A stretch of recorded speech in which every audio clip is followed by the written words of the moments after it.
قال الشاعر الكبير إيليا أبو ماضي: إذا ألقى الزمان عليك شرا وصار العيش في دنياك مرا، فلا تجزع لحالك بل تذكر كم أمضيت في الخيرات عمرا.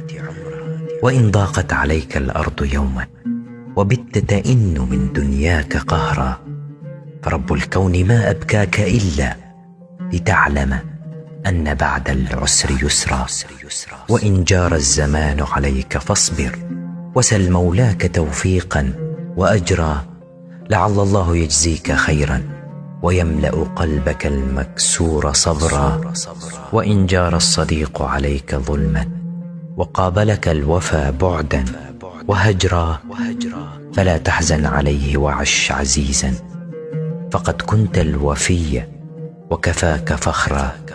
هي الدنيا فلا تركن إليها ولا تجعل لها في القلب قدرا، ومد يداك للرحمن دوما، فربك لن يرد يداك صفرا.